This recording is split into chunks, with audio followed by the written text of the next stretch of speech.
Bueno, en primer lugar, muchas gracias por la invitación. Gusto de estar con ustedes. Es la primera entrevista que concedo a un medio digital en este sentido. Me preocupa porque quien puede ser presidente o presidenta de la República es una acusada por delitos graves. Deberían estos medios aprender una lección, porque aún con esta apuesta, pues la apuesta les salió mal, que no les creen, su credibilidad quedó por el piso. Ese es el problema de ustedes. Hablan barbaridad y mire porque tienen un micrófono. A mí me respeta, a mí no me vas a atarantar, muchachito tonto. Y les prometo que voy a estar seguidamente con ustedes cuando tengan a bien invitarme. Tú estudiaste periodismo, eso no lo sabe mucha gente, ¿no? Tú, y ejercí y dije, no puedo con esto. Sí. Me vi en el escenario de tener que cerrar el Congreso, y lo iba a cerrar. Y ya les dijo, como dijo el maestro Alvar, y yo dije eso, Alvar todos, caramba. A mí me gusta cuando te tamen, yo te voy a romper el hocico con esa es una que me gusta. Baby, you can drive my car. Baby, you can be a star. Baby, you can drive my car. And baby, I love you. Como el cuento este de la princesa, ¿no? Que había una niña que creía que era princesa, pero no era. Entonces, cuando se dio cuenta que no iba a ser reina nunca, incendió el país. La única cosa policial relacionada al crimen que me ha pasado es que cuando me tuve que ir del barrio que vivía en San Isidro, porque mi barrio se puso peligroso, porque ahí cerquita nomás vivían José Graña y PPK. Yo siempre voy a estar orgulloso de ser peruano. Los ideales republicanos son los ideales de un grupo de hombres blancos con plata. Venía hace rato tanteando, viendo, y una vez que me escucha hablar, dice, sí, sí es. Y le dice al marido, apúrate y ten cuidado con la roja. Con la bendición de Papá Noel, que tengan una feliz estadía en este nuevo set que tienen por Papá Noel, Mamá Noel y los elfos. Por eso estamos nosotros Fuera. En este maravilloso canal clandestino que dejará pronto de serlo.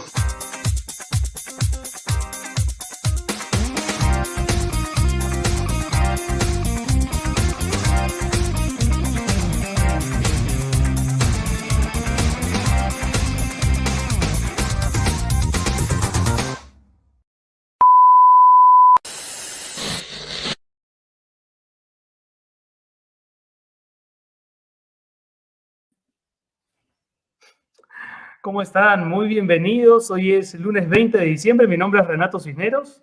Yo soy Josefina Townsend. Y esto es Sálvese quien pueda. Sálvese quien pueda.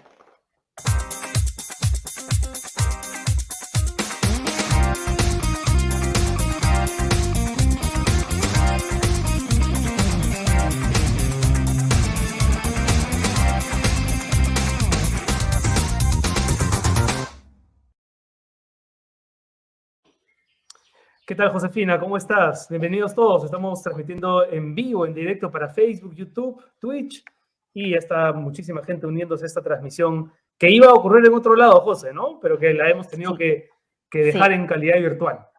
Sí, la hemos postergado hasta que estén un poco más claras o hasta que estemos más protegidos todos contra la variante Omicron. Pero me ha encantado el video que ha hecho la producción, ¿eh? Con este repaso de algunos de los muchísimos entrevistados que hemos tenido a lo largo de estos meses, porque todavía no cumplimos un año, pero hoy es nuestro programa casi de fin de año. Seguiremos, por supuesto, transmitiendo de aquí hasta el 30, creo. Pero hoy es un programa especial. Vamos a estar conversando con el expresidente Francisco Sagasti y en la segunda parte del programa con la estupenda periodista Rosa María Palacios, quienes ya han estado antes en el programa, pero que hoy vuelven a visitarnos. Y además que el presidente Sagasti nos dio una entrevista siendo presidente de ejercicio, ¿no? La primera entrevista que dio a un medio como el nuestro, ¿no? Así es, y lo destacó él mismo, lo enfatizó. Primera entrevista que dio a un medio digital, así que bueno, hemos querido convocarlo nuevamente y ahora en su calidad de expresidente, pero para hacer un balance de lo que ha ocurrido este 2021 en el Perú, de lo que sigue ocurriendo, de lo que podría suceder en los próximos meses y también para hablar de su libro, un libro que él publicó este año, que estoy seguro que muchos saben de ese libro, no solamente por el propio contenido, que es muy valioso, sino también por los muchos incidentes que ocurrieron durante sus presentaciones públicas. Ahí está. Imaginemos el Perú, un Perú mejor y hagámoslo realidad, 1985-2015. Bueno, mucha gente cree que esto es grabado. Son las 6 de la tarde con 6 minutos. El horario tiene que ver con que hoy habíamos pensado hacer este evento presencial en un punto que no vamos a decir cuál es, pero estaba todo listo. Los técnicos ya se habían preparado desde muy temprano, pero, digamos, siendo consecuentes con lo que siempre hemos defendido, la salud pública ante todo, hemos desistido de hacerlo presencial, pero lo hacemos público, virtual, en este horario de las 6 de la tarde. Y yo creo que ya estamos, ¿no? Estamos ya con el expresidente Francisco Sagasti para empezar con él esta conversación muy esperada por todos. ¿Cómo está, presidente? Gracias bienvenido. Por acompañarnos nuevamente. Gracias, Josefina y Renato. El gusto de estar con ustedes. Como recordaron, la primera entrevista que di a un medio digital en streaming fue con ustedes y me da muchísimo gusto volver a verlos nuevamente. Bueno, en aquella entrevista, casi sobre el final, le preguntamos qué era lo primero que pensaba hacer el 29 de julio, una vez que ya entregue la llave de Palacio, y usted nos dijo claramente, dormir, descansar, por fin, apagar la alarma y echarse a descansar. ¿Ha podido descansar? Porque la verdad es que los meses que han seguido desde julio hasta ahora han sido bastante turbulentos. ¿Ha podido dormir, presidente? Bueno, al principio sí, lo que pasa es que uno medio colapsa, ¿no? Después de una cosa tan intensa, como creo que les mencioné en esa oportunidad, estaba durmiendo muy poco y me levantaba muy temprano para revisar toda la prensa internacional, la prensa local, los informes, para entender qué es lo que estaba pasando en el mundo y de qué manera nos afectaba a nosotros, qué significaba esto para nuestra política. Pero luego sí logré por 3 semanas recuperar el tiempo perdido. Hay una de maestra. Bueno, ahora, dale, José. Recordar que el presidente Sagasti nos dio una entrevista a este medio digital, pero también daba entrevistas a otros canales, radios, periódicos. El presidente Castillo no da entrevistas, no da conferencias de prensa, y se le ha insistido, se le ha reclamado, pero tras esta última revelación de Epicentro y de Panorama sobre estas reuniones a las que siguieron una licitación millonaria, ¿no sería el momento para que el presidente Castillo salga a hablar? Definitivamente. Yo creo que ya pasó suficiente tiempo. Creo que todos los peruanos y personas interesadas en el curso de nuestra vida política, como ustedes y como yo y muchos otros, ya estamos perdiendo la paciencia. Yo creo que ya han pasado más de 3 meses, casi 4 meses, si mal no recuerdo, que empezó su gobierno. Y el presidente tiene la obligación, yo creo que debemos exhortarlo, y hago una exhortación personal al señor presidente de la República, que ante tanto cuestionamiento que ha venido acumulándose a lo largo de semanas y meses, él salga personalmente a aclarar esta situación, a poder decir su versión de las cosas de una manera que podamos entender qué es lo que realmente ha sucedido. Se lo he dicho personalmente, no como una recomendación, porque yo no recomiendo nada a un presidente en ejercicio, siendo un expresidente, sino simplemente contándole lo que hicimos en el gobierno de transición y emergencia. Como ustedes saben muy bien, tuvimos un principio accidentado con nuestras conferencias de prensa.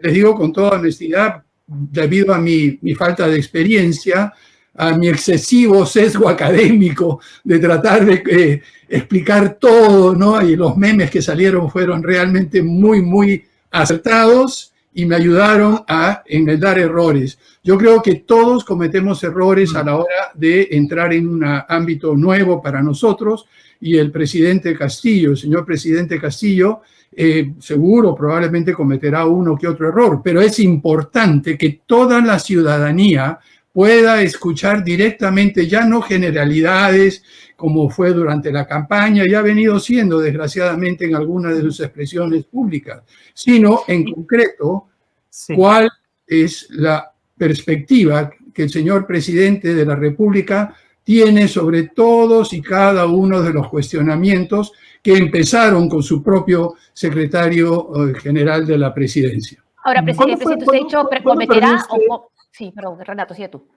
¿Cuándo perdió usted la paciencia? Hace un instante nos decía, ¿no?, que ya se ha colmado la paciencia. Recién con esta última denuncia, con las reuniones en Zartea, ¿cuál fue para usted el primer clarinazo de alerta de, a ver, ahora sí estamos ante la necesidad de exigirle al presidente Castillo que salga a dar respuesta? Uno puede esperar 100 días, los primeros 100 días, puede tener la gentileza de esperar 120 días como máximo, aún en una situación en la cual no hubiera habido nada que aclarar. En ese caso, bueno, ¿qué se va a decir? Pero en fin, pero cuando han surgido una serie de cuestionamientos que van escalándose y van apoyándose los unos sobre los otros y los mismos personajes empiezan a salir, ya llega un momento en el cual gradualmente uno piensa, y como dije, no solo a perder la paciencia, sino básicamente a exhortar al señor presidente de la manera más respetuosa de que es necesario que él se comunique directamente a la ciudadanía y nos haga ver su punto de vista, su perspectiva, para realmente poner la situación en claro de una vez por todas. Usted dijo cometerá errores. ¿Cree que ya ha cometido errores? Y de ser así, ¿cuál le parece el más serio? Mire, yo no quiero calificar. Yo creo que la mejor manera de apreciar los errores es apreciar los errores uno mismo y ver lo que comete. Yo no trato, y no es en mi carácter, tratar de identificar cuáles son las faltas o errores en otros. Yo me concentro en mis errores y trato de corregirlos, Josefina. Y ahora le están culpando, responsabilizando de alguna manera a su gobierno por haber reducido los requisitos para ser secretario general de Palacio de Gobierno, lo que habría a su vez permitido que un señor como Bruno Pacheco asuma este cargo. ¿Es así? Bueno, no es cierto totalmente, lo es cierto desde el punto de vista formal. Recuerde usted, el titular del pliego de la presidencia de la República es el secretario general. El titular del pliego, como ustedes saben, en el sector público, tiene la potestad de asignar recursos, cambiar requisitos, es la persona responsable. Y esa persona es el secretario general de la presidencia.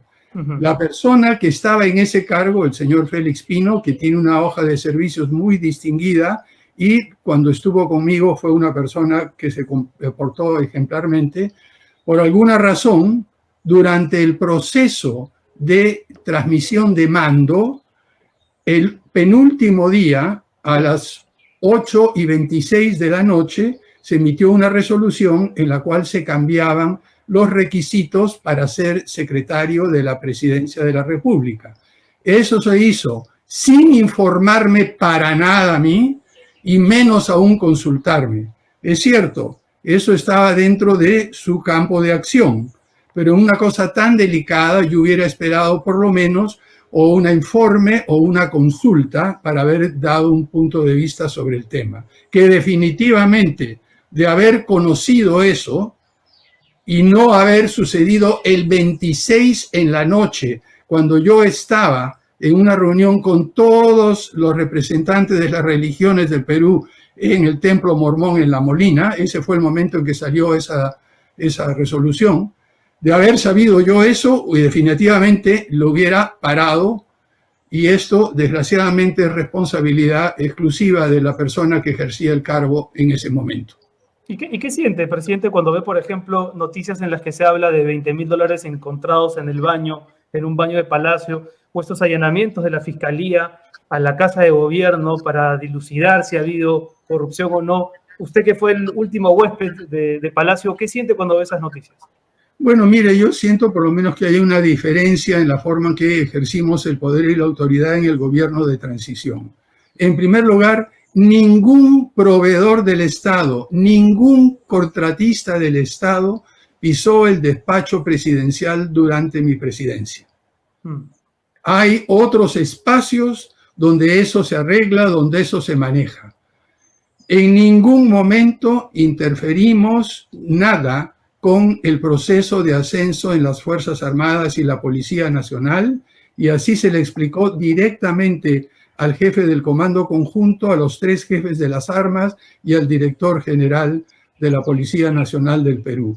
El comportamiento que tuvimos fue estrictamente de acuerdo a la Constitución, a las normas establecidas, y no nos salimos de eso en ningún momento. Entonces, simplemente me causa un poco de sorpresa, no entiendo cómo sabiendo que estas son las formas normales. Dicho sea de paso, esto es algo que aparentemente, según me han informado, era bastante corriente en otros gobiernos. Hemos visto fotos. Se refiere a recibir, ¿no? A recibir a posibles proveedores del Estado o a tener relaciones en otros despachos paralelos. Bueno, eso mire, en el gobierno de transición y emergencia no pasó. No sucedió, y me parece que ese debe ser el estándar de comportamiento de los presidentes de la República, de los altos dignatarios. Y si por alguna razón hay un problema, por ejemplo, que hay un arbitraje internacional o algo, tiene que estar el ministro del sector al lado, y el ministro es el que lleva la voz cantante, y simplemente el presidente es el que recibe la información, no dice absolutamente nada, y luego con el presidente del Consejo de Ministros o la presidente del Consejo de Ministros y los ministros toma una decisión y se pone en práctica. Es que es otra manera que a mí no me entra en la cabeza. Ahora, presidente, la figura, mientras que continúe como está, sin mayores precisiones, la figura de la incapacidad moral permanente, ¿cree que se puede usar para casos de corrupción que atañan al presidente? Mire, yo he estado volviendo a leer la Constitución, que como siempre digo, cuando yo llegué a la presidencia de la República era como una chamba, ¿no? ¿Cuáles son los términos de referencia de la chamba? La Constitución del Perú. Estos son los términos de referencia. Y aquí la Constitución establece muy claramente cuáles son las causales, y creo que ya hemos tenido discusiones entre constitucionalistas hasta qué punto un artículo sobrepasa lo que dice el otro artículo o no. Me parece a mí que la vacancia es algo absolutamente extremo. En la misma Constitución establece que el presidente de la República será juzgado al término de su mandato. Entonces, yo creo que esto de estar, digamos, promoviendo vacancias por una, por otra cosa, yo creo que lo más importante en este sentido es dejar las cosas claramente establecidas, poner las cosas en evidencia y que salga la persona, y en este caso el señor presidente de la República, sobre el cual ha habido ciertos cuestionamientos, a explicar con toda claridad, ¿no? Yo creo que... O sea, usted es partidario entonces de que se cumpla el ciclo presidencial de 5 años, que no se vea interrumpido ni por vacancias ni por posibles renuncias, como ocurrió con Kuczynski en su momento, con Merino también. Renato, no confundamos renuncia con vacancia. No, se lo preguntaba por eso, además de la figura de la vacancia que nadie la quiere, por lo menos no tal cual ha sido planteada, la figura de la renuncia, ¿cómo la ve usted? Mire, la renuncia siempre está, incluso yo creo que debería también el cargo a congresista ser renunciable. Yo tengo una lista larguísima de congresistas. Más o menos 130. Y ahora por lo menos aquel que no quiere vacunarse, por lo menos empezando ahí. O aquel que tiene un conflicto de interés tan fuerte que siendo de universidades sin licencia, están tratando, es algo que, en fin, son otras historias, pero donde voy es que la renuncia siempre es una posibilidad.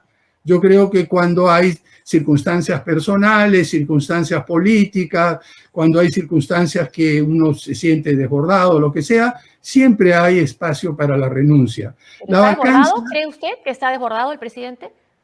No lo sé, mire, sería cuestión que se lo pregunte usted a él. ¿No quiere dar entrevistas? Bueno, esperemos que escuche la exhortación y dé entrevistas, ¿no? De repente la primera entrevista de un medio digital se la da a ustedes. Así como lo hice yo. Puede ser. Ahora, presidente, usted en el libro que ha publicado tiene un artículo que se llama, o una entrevista le hace, Reflexiones para un presidente, en 1994.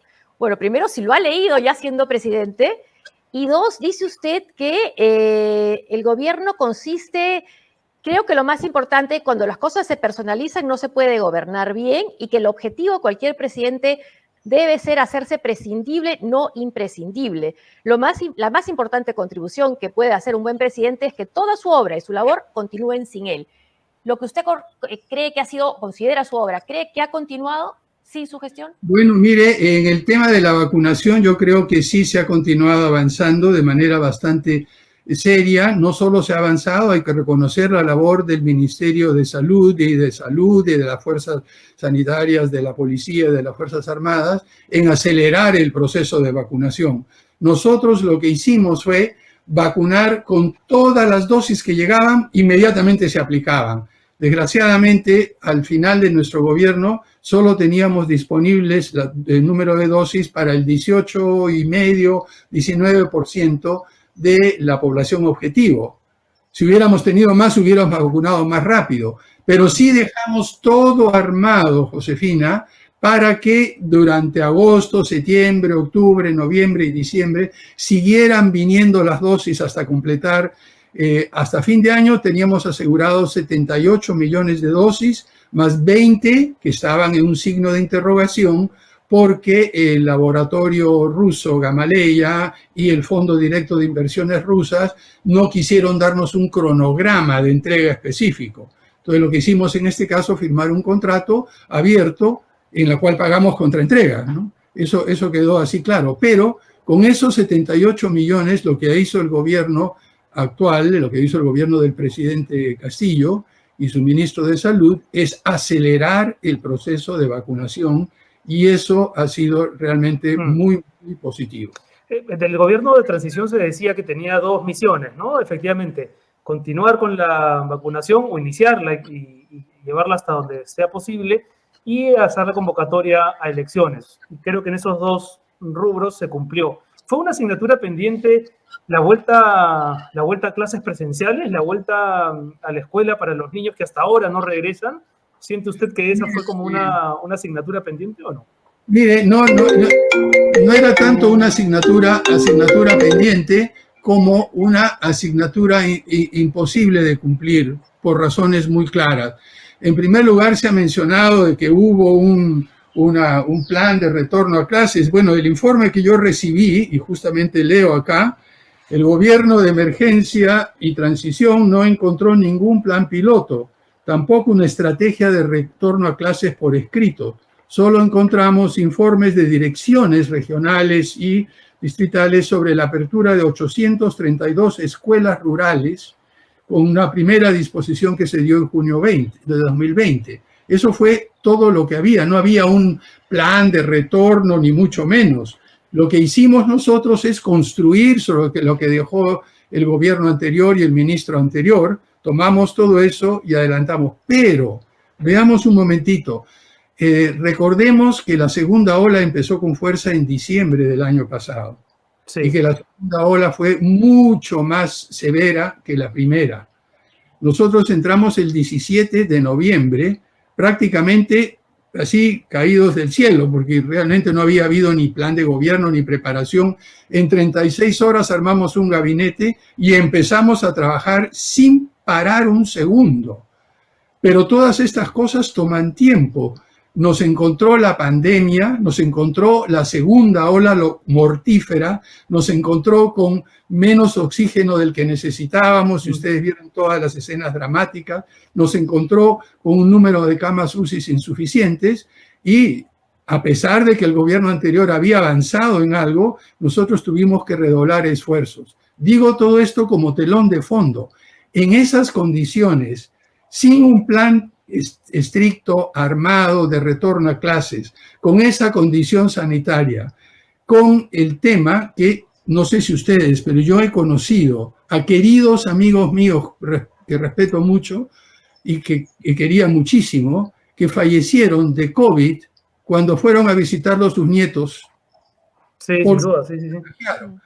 Íbamos a poner en riesgo a toda la población, digamos, poniendo en práctica de manera apresurada un retorno a clases. Lo que sí se puede hacer ahora ya tenemos vacunas hasta para niños, ya están vacunados todos los maestros, la gran mayoría de ellos que se quiere vacunar, cerca del 80, 85% o más aún. Entonces, estamos en otra condición a la que estábamos a fines del año pasado. ¿Por qué no había vacunas cuando usted asumió la presidencia? Algunos dicen que el hecho que se consiguieran se debió a relaciones personales que usted tenía. ¿Por qué? ¿Cómo se dio ese cambio y cómo encontrar la situación?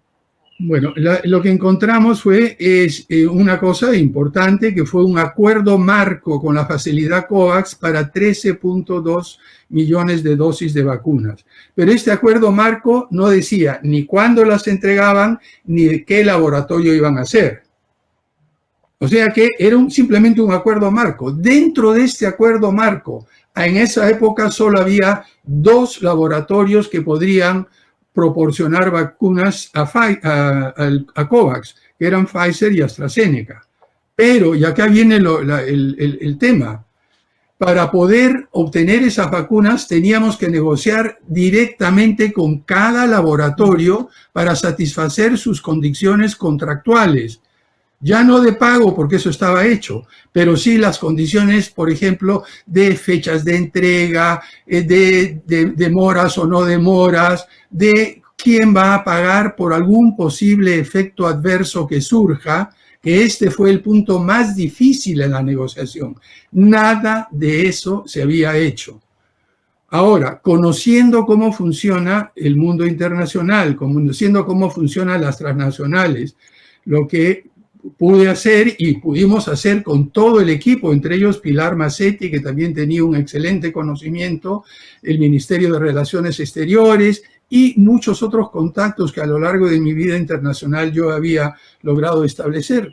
Por ejemplo, la señora que era una de las principales directoras del tema de vacunas en Novartis, había sido colega mía durante 10 años en el Consejo Consultivo de una fundación norteamericana. Por supuesto que la llamé, bueno, y ella fue mi conducto para, digamos, insertarme en una red de información. Eso aparte de lo que revisábamos y leíamos. Entonces, antes que las conexiones personales, uno tiene que tener una idea, tiene que tener una estructura mental, un conjunto de conceptos que le permite apreciar toda esa complejidad. Y también una coincidente, ¿no? Sobre una persona que está encargada de las vacunas. ¿Dijo eso? Claro. ¿Dijo eso concreto? Bueno, no, lo divertido es lo siguiente, mire, que pasaron muchas coincidencias. El representante para varios países de América Latina es el señor Angel, que es el hijo de Sofocleto, amigo de mi padre, amigo mío, y que realmente hay una empatía directa, pero las relaciones personales, Josefina, no sirven si uno no resuelve el problema estructural. Y aquí hay que hacer un reconocimiento al Ministerio de Economía y Finanzas y a la persona de la señora Betty Sotelo, la viceministra de Hacienda cuando estaba de ministro Waldo Mendoza, que ella con el director, el vicepresidente de Finanzas de Pfizer, lograron desbloquear uno de los obstáculos que impidió durante mucho tiempo, no solo a nuestro país, sino a Argentina, a Chile y a otros países, lograr obtener estas vacunas sin menoscabar la soberanía. Entonces, no es solamente las relaciones, Josefina, es saber cómo hacer las cosas bien hechas, y aquí tuvimos la suerte de contar con un equipo de primera. Eso ni siquiera le cuento cómo fue con los chinos y con los rusos. Cuente un poco. Podría escribir otro libro. Estamos escribiendo un libro sobre la experiencia. Ahora estoy en el Instituto de Estudios Peruanos y en la Universidad del Pacífico, y estamos haciendo un recuento de qué pasa cuando uno se pasa 50 años haciendo recomendaciones, ideas, escribiendo libros sobre qué es lo que hay que hacer, y luego se pasa 5 años ayudando a construir un partido político, siendo congresista y estando a cargo del Poder Ejecutivo. Es muy interesante, y estos datos van a estar en ese libro. Ya lo verán ustedes. Cuando aparezca ese libro, ¿lo va a volver a presentar públicamente? Definitivamente, con bombo, platillos, cohetes, petardos y todo. Y protestas también. Nosotros. ¿Qué reflexión le dejó lo que ocurrió en Barranco, ¿no? En esa noche tan desagradable, con estos grupos que luego también se pronunciaron, salieron a protestar cuando hubo otras presentaciones, como la del ex congresista Olivares. Mire, yo creo que el incidente mismo, ¿qué reflexión le deja como fenómeno también, ¿no? Eso no lo habíamos vivido nunca. Primero, el incidente fue muy desagradable. A mí no me amilanan los gritos y las cosas. Yo no tengo problemas con eso, y cuando empezaron a gritar y todo, simplemente hablamos más fuerte por el micrófono para tratar de acallarlos, y teníamos si quieren, un duelo de altoparlantes. Pero cuando empezaron a tirar petardos, esos cohetes que van volando, y me di cuenta de que teníamos una especie de túnel de donde estaban ellos, detrás de la reja que daba a la calle, una especie de túnel que era la entrada al garaje anteriormente, al patio donde estaba toda la gente, y que se metían un petardo a través de eso, por error o a propósito, y ese petardo explotaba en el patio donde estaban 70, 80, 90 personas con las puertas cerradas porque ellos las estaban bloqueando, lo que me vino a la memoria fue la tragedia del Estado Nacional. ¿Recuerdan ustedes? Cuando 50 ¿no? La Negro Bomba. 83, 82, cuando bombas lacrimógenas y murieron 200 personas atrapadas, pisoteadas en un túnel. A mí me vino, cuando escuché los petardos, de un momento a otro, dije, por Dios, acá no podemos seguir así. Entonces, ese tipo de sensación realmente me quedó muy, muy, muy marcada. Ya la Fiscalía está haciendo investigaciones, yo ya di mis declaraciones, y yo espero que, por favor, pongamos coto a esto y paremos de realizar actividades por lado y lado, porque también ha habido hostigamiento por el otro lado, de otra manera. Eso yo creo que es importante no, digamos, focalizar en un solo lado todos estos actos. Ahora, para el futuro yo creo que eso es muy, muy malo. Ustedes son hombres de neta. Renato, usted escribe realmente libros extraordinarios. Imagínense pues que usted que en uno de sus libros venga todos los ex militares a protestar y a meter petardos en alguna de las cosas que usted escribió. Esperemos que eso no ocurra. Pero un actor que ha sido bien importante en este último año, en el año de las elecciones, y que también ha tenido momentos álgidos con usted, ha sido la prensa, un sector de la prensa, ¿no? Usted en el libro, Imaginemos un Perú Mejor y Hagámoslo Realidad, le dedica todo un capítulo a Enrique Sileri y a Caretas. Le dedica el libro, además. Y el libro, ¿no?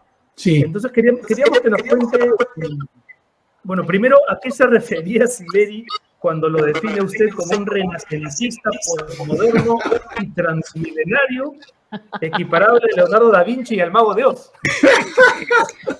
No, eso es mi querido amigo Enrique, que es, como ustedes lo conocen, era a veces un poco sujeto a la exageración. Lo que pasa es que, al igual que él y yo compartíamos el gusto de hacer cosas muy distintas. Enrique era ciclista, era lector asiduo, era editor, era fotógrafo, era dibujante, sus dibujos eran preciosos, y contaba chistes excelentes, cantaba muy bien, en fin, él era, y lo que yo espero, lo que creo que él vio en mí es ese interés en hacer muchas cosas. A mí me gusta la música, me gusta el teatro, me gusta el arte, me gusta entre las cosas que él plantea en eso de ahí, es que yo fui creo que el primero que hizo una coreografía con computadoras y la puso en escena en 1968, ¿no? Entonces, esas cosas son las que él resaltaba un poco a la hora de expresarse de esa manera tan exuberante y generosa conmigo. Ahora, el libro es Imaginemos un Perú Mejor, ¿no? Y usted, dentro de lo que podíamos imaginar sobre nuestro país, ¿se imaginó que un gobierno de izquierda, el primero elegido democráticamente, iba a ser así, como lo que estamos viendo? No, de ninguna manera. Entonces hacemos escenarios, construimos escenarios, y esa ha sido una de las técnicas que yo aprendí hace 50 años cuando recién empezaban a usarse, y he participado en su desarrollo y todo. Lo que uno hace es tratar de avisorar cuáles son las condiciones posibles en el futuro, tratar de describirlas de la manera más clara, más precisa, tratar de entender su propia lógica y luego ver cómo uno se acerca a ellas, ¿no? Pero, como siempre sucede en la vida real, a veces la imaginación no da para tanto. Entonces, uno tiene un cierto cono de posibilidades que se imagina, pero hay cosas que no se imagina, ¿no? Yo hubiera esperado un gobierno de izquierda un poco menos cerrado, más abierto, con una visión como el que esperamos que sea el de Boric en Chile, ¿no? Porque también hay un signo de interrogación.